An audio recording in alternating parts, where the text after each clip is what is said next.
Hey y'all. Trying to make sure I got this camera right, you guys.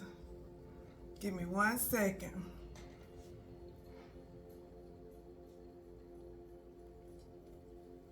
Give me 1 second. All right. Okay, you guys. It's taking me a little longer than expected to get started. But I hope you guys are with me. I'm getting all these cameras together. So if you see me looking in more than one place, it's because I got more than one thing going on. Hey, you guys. I got a couple of videos going on here, and then I have my podcast also moving. So I just want to talk to you guys today about something that's near and dear to my heart.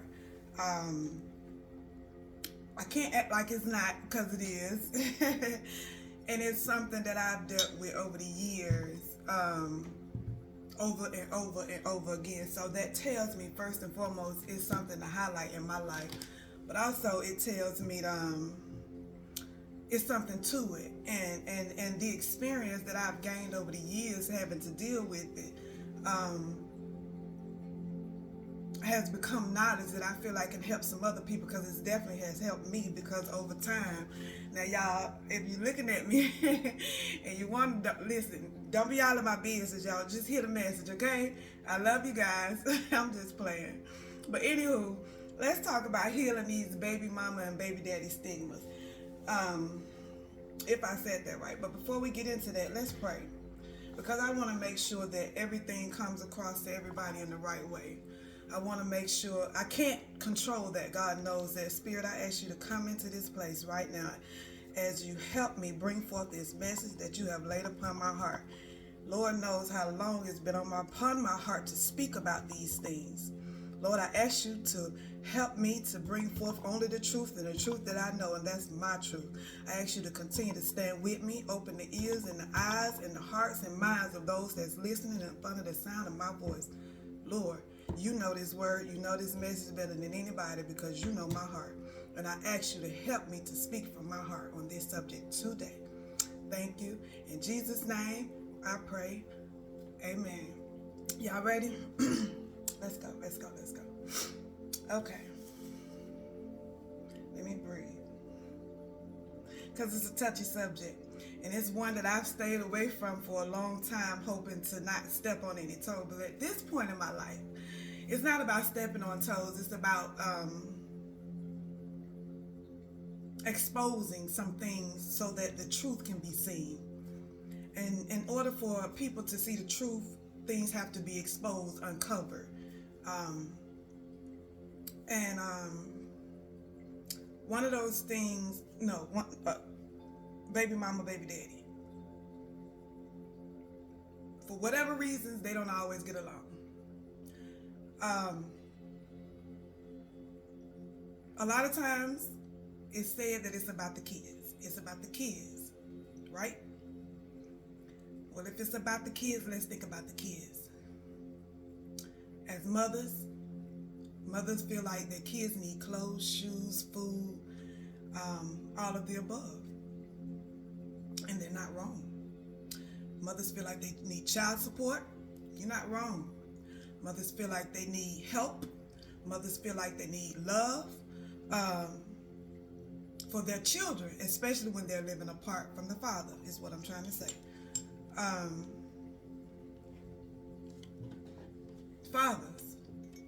Fathers feel like they need support as well. Fathers feel like they need understanding. Fathers feel like they need patience and understanding. Fathers feel like they need love as well. Fathers feel like they don't get enough love or recognition. I heard that.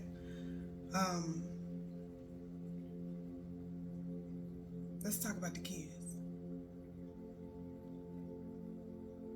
Because if you can see that tree of life, in my background, it's all about the kids, because they are the tree.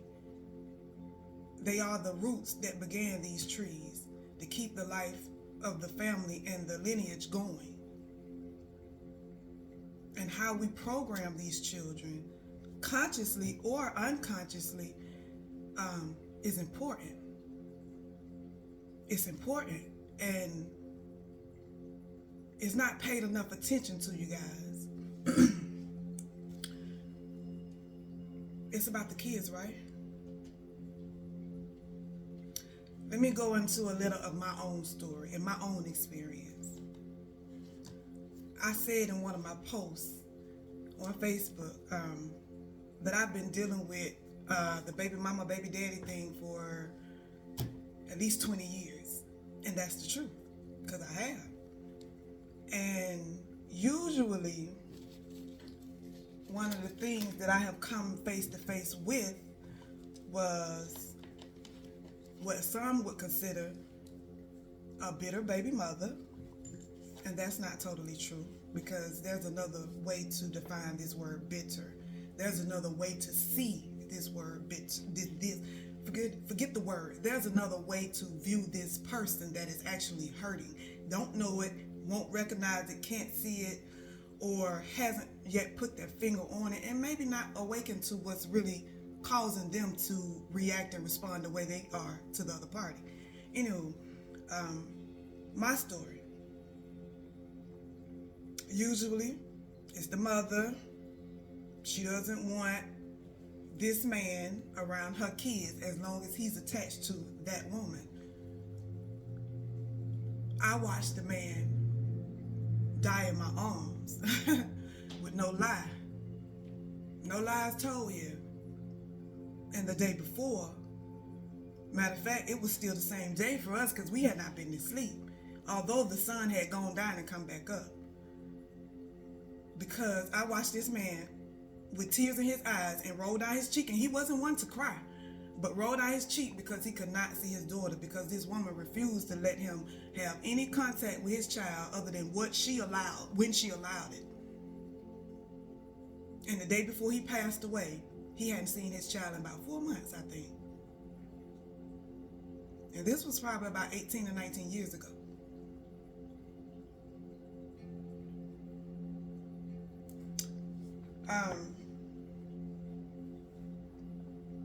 That was hurtful to watch, because he only wanted to spend time with his child and live his life the way he chose to live his life, not the way she felt he should be living his life.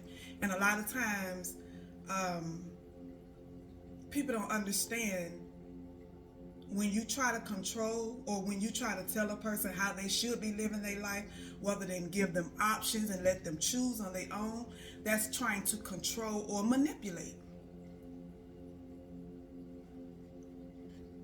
Now, that was just then. Over time, I have watched this happen over and over and over again. And it's time to get to the bottom of why this is happening. Not just in my life, because what is happening in my life over these years, I feel like it has made me an advocate, not for just bonus parents, but for the children. And of course for the fathers. Because, you know, mothers want understanding to what they're growing through with raising a child on their own, with not having any extra financial help from the fathers, or as consistent as it should be, and that is totally understood. But you cannot, or you should not, be using the children as a pawn, as a barrier, as a tool, as a weapon to control them, to manipulate them, to get what you want from them, to manipulate them. Because you're not just affecting the father, you're affecting the children that are asking for the fathers too. Or for some that don't know nothing about the father, for whoever that's for. No wrong is wrong, but two wrongs don't make a right, you know. I've watched children, because I know as adults, we all are imperfect. Ain't none of us perfect. And we all are growing through things where, we trip, we fall, we make mistakes. Ain't none of us perfect. You know what I'm saying? But when it comes to the children, they're innocent. They don't know nothing about no money. They don't know nothing about no bills. They don't know nothing about no deadbeat, whether that be mother or father, because they come in both sexes. They don't know that. All they know is they want the love of that parent, and they want that parent, however they come. So in their eyes, that parent is still innocent. It is not a parent's place, and it's in the Bible. It is not a parent's place to manipulate that child's vision, a view of that child. Manipulate that child's view of that parent. That is not your place. And in more ways than one, I've watched mothers do this. It's wrong. I've watched mothers that don't like the fact that a man has moved on with his life and you don't like the woman. That is not your business. That is not your business. I understand it when it comes to the point of your child is being affected, but your child is only being affected when you are emotionally invested. Because if your child is being affected where your child is in danger, your child is being hurt, or things of that nature, then that's different. Not based on opinion, but based on actual facts. That's different.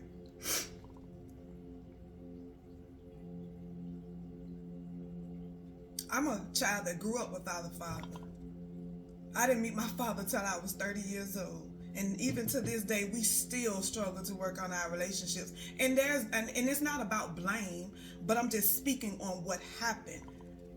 I'm not blaming anybody. I'm talking about the fact that he and I still have issues to this day, and I'm 40 years old, and we didn't meet till I was 30, should I say. And I grew up without him. And my mother had a story, my father had a story, and then I had my story, my truth. And then I took, in my mind, I took these stories and I kind of put them all together, put 1 and 2 and 3 together, And I'm seeing it for what it is. People are human. People grow different ways, apart sometimes.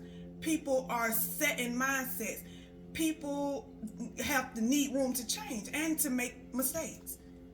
And that was, when I was younger, that was one thing I didn't get much of, room to make mistakes. So I didn't know what it was to get it wrong until later on in life.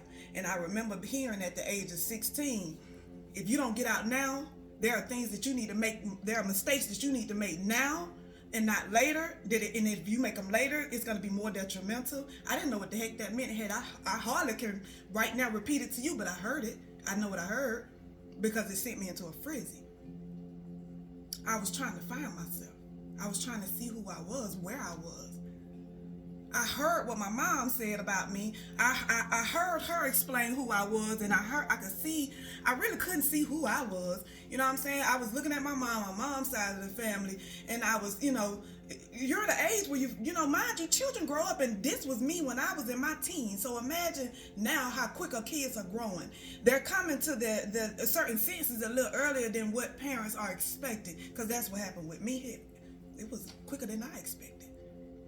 I didn't know what this meant, but this is what was happening and playing out in my life. So, I'm trying to figure out who I am, which way to go. And I hear my mama say, it seemed like I kind of stick out from the rest of my family. I stick out like a sore thumb. And, they say I look like my mama. I see it, but I seen a picture of my dad and I saw a lot of me. I wonder what he act like. I'm a teen now, so I'm giving my mama a little trouble because I'm growing through some things. So I hear my mama say, I don't know why you act like that. I don't know where you get that from. I didn't teach you that. And she might be right. So I'm trying to figure out, what is she talking about? What is it? Why am I so different from everything and my brother and everybody else? I feel different. I see the difference. I see the difference in school. The children even in school didn't treat me no better.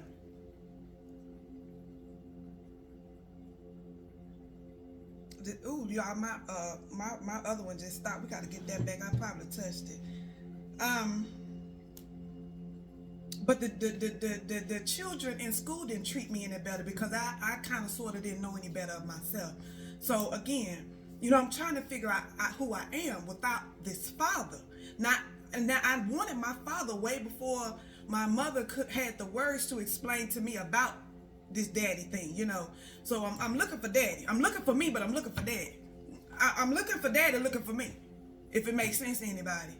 I'm looking for daddy looking for me, trying to figure out who am I? Why am I so different? What is it for me? Why am I still here? Why? ain't these suicide attempts that I've tried not work? What is up, Lord? A child without a father, a child without the other part of her, so she can have a better understanding who she is. So there were certain mistakes and things and choices that I made in life that were mistakes then, but now they were, to now I see them as stepping stones. I see them as opportunities that were laid before me to get ahead, for me to figure it out, because it was just certain things that my mother couldn't teach me because she didn't know. It was certain things she didn't know to teach me because she couldn't even understand why I'm growing so fast. Why I'm saying all of this? Because this still attached to the father, daughter, and mother relationships that are missing. There are so many fathers that are not in homes that deserve to be with their daughters and their sons. When I say not in the homes, I mean the children are their homes.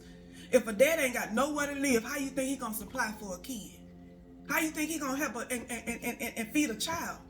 Not to say he doesn't deserve to be a father. What I'm saying is, if you know that he doesn't have a job right now, and you know that he's not on his feet right now, why are you constantly calling him, telling him, where the money, where the money, where the money? Is that gonna make the money come in faster, or is it just gonna agitate the situation?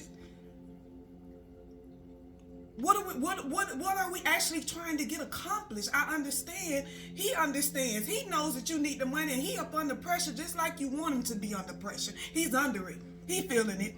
But because I don't even know if I should say that. Because you're in a bad place right now, I'm going to say it. You bringing the axe down on him, and you want him to feel it just like you feel it. Let's just be honest. Let's just be honest, people. But again,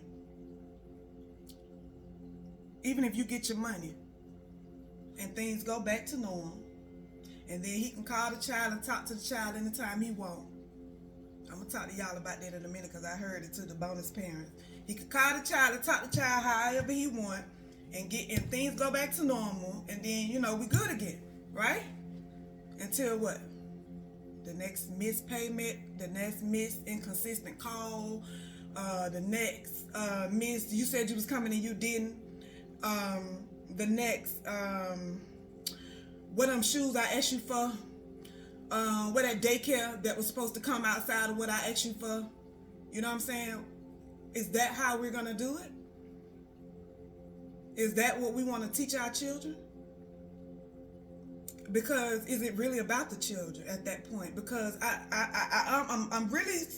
really kind of feel like at this point it's not about the children anymore. You want him to feel your agitation and your late nights ups and your not getting much sleep and you're tired and he should be just as tired, right? Say it. But if you don't say it, you're hiding it and cloaking it with no, you can't talk to her. Now you can't talk to her. Who you with right now? That's not your business. That's not your business. That's not your business. Whomever he chooses to be with, if that person is not bringing any danger to your child, honestly, that is not your business. Why is it so hard for a mother to allow another woman to love her child out of her presence? Why is that a hard thing? Why is it so hard for a mother to allow another woman to love on her child when she's not around, to watch after her child as if she was still there? Why is that a bad thing? Why do we have mothers so invested in their children? And you're not wrong. Let me make sure I say this right. Why are you so invested in your child that you so invested in your child's father? Maybe that's what it is. That you so connected to the woman or whomever he's dealing with. If it's not bringing any harm to you and yours. It's different if that woman, he was stressing him out, was stressing your child out and stressing you out. But if she's actually making him happy, why is that a problem? Because that's when I feel like it's no longer about the child. It's about the daddy or the mama then. I understand a lot of people don't want nobody else, raising their children. I get that. But once you step away from that person, that's no longer your place. That's no longer your business. That's no longer your call. It's not. And a lot of people have been stepping out of place. Now let me go and speak over here to the bonus parents, because I hear it. Let me speak about these bonus parents because I hear it, because I have been a bonus parent for years, and anybody that knows me know I love some children, and I haven't given birth to any, but everybody knows I love children. Yours, mine, theirs, ours, because they mine too. They are. They are. I've raised many children. I love all children. The ones I haven't given birth to, the one I've lost, the one that is coming. I love children. And any person that I deal with, if they have children, I feel like it's my duty to love on those children. Because a lot of us have things that we're still dealing with that are carried down to your children that you don't even realize is being carried down. And it just so happened me, the gifted queen that I am, that I can see beyond the natural eye, can see some of these things that are being carried down, and God puts it in my spirit to just love on this baby. Let me love on this baby in the midst of your mom and daddy growing through some things. I ain't trying to take nobody's baby. I ain't never wanted to take nobody's baby. I just wanted to love them, and I'm going to continue to love them. As a bonus parent, I'm going to say as a bonus mother, and the spouse and the girlfriend and the wife, the woman, whoever you want to call me, to a man with a child. Just to be honest, speaking from my heart, whether you're a baby mama or a mother of a child, to the man that I'm with, if I see that you are manipulating him, using him, dragging him, abusing him, torturing him, baby, I'm going to tell him. It's up to him to listen. I'm going to tell him.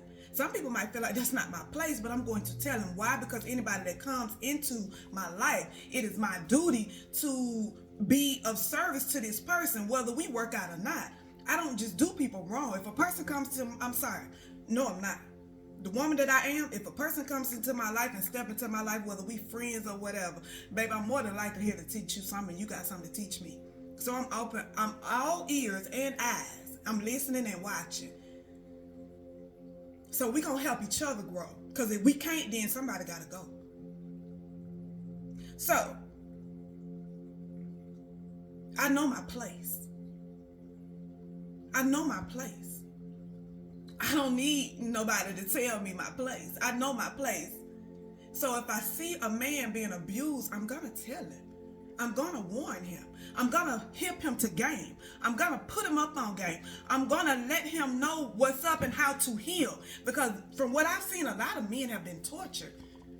A lot of men have been going through purdy hell just wanting to be with their children and have a mother that's standing in the way like, you got to come through me first. Because she is protecting her children at all costs. And baby, you're not wrong, but I'm going to protect what's near and dear to me as well. I'm going to protect what's near and dear to me as well. Because anybody that's with me, baby, we're trying to grow together. We're trying to build things together. We can't build and grow together if you stressing him out, sweetheart. So I'm going to teach him how to deal with you. I'm going to teach him how to teach you some things. I'm going to teach him how to heal himself. I'm going to teach him how to heal you guys. And if he can't help you and him get on one accord, he's going to grow. Because if he can't grow, then he got to go from around me. Because if he's going to continue to be tortured and all of those other things that I watch a lot of men grow through while he's with me, while dealing with you, because you're still in your toxic ways, he can stay where he at, because I'm going to move on. I'm no longer carrying those burdens for nobody. I did my part. I did all I was. Matter of fact, I did more than I was supposed to do and not even know it. And I'm okay with that. But I'm just here to say I am an advocate for the children first and foremost. I am an advocate for the children because they're here. They didn't choose to be here. Matter of fact, and I speak from my heart when I say this, I have it to help these babies. I have it to help these fathers grow. I have it to help these mothers grow. I have it to help a lot of us grow. It's through my experience that God has taught me, a lot of what I'm here for, my purpose, and I'm standing in it. And I don't mind helping others, and I'm going to say that now. I don't mind, that's what I do. That's what I do, and I love it. It makes my heart grow, and I love helping people. That's my purpose. That's what I'm passionate about. People ask, you see me do a lot of things, because soon you're going to see me call myself the kitchen witch, because I am. I have a multitude of recipes to help people help themselves heal. I have a multitude of experience out here in this world that I'm ready to share with everybody else, hoping and praying that, baby, let me see what's in my pot. Let me see what's in my witch's brew that can help you. That's what I'm here for. So if you're a father that needs some help to learn how to maneuver things and maneuver through this process of growing with your baby mama, reach out to me. I'm ready to help you, as long as you're ready to grow through it. I'm not here to play no games with anybody. It's time for us all to grow and step into this higher calling that we're all supposed to be walking into. I love you guys. I hope I said all I needed to. I'm pretty sure I got more, because I took plenty notes. Not to say that I had to, because I've been doing this for a while. Anybody got any questions? Anybody got something they want to say? I've seen people on and off,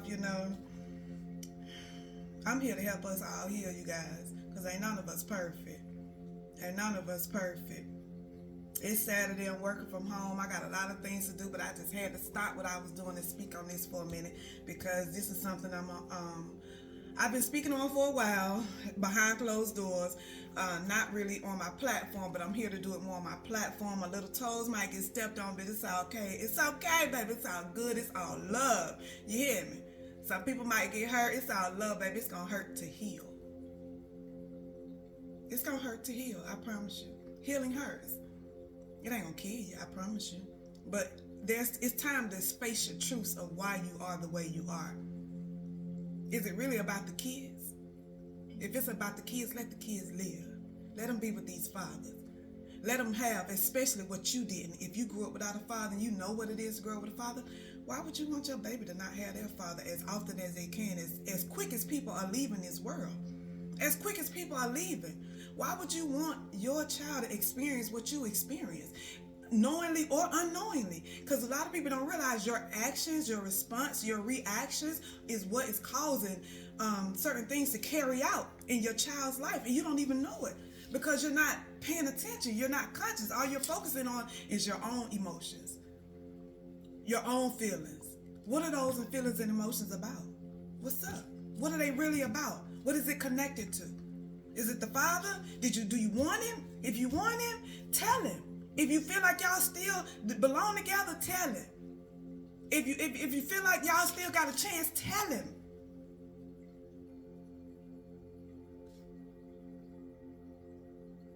If you want her, tell her. If you see a family and she don't, let her go.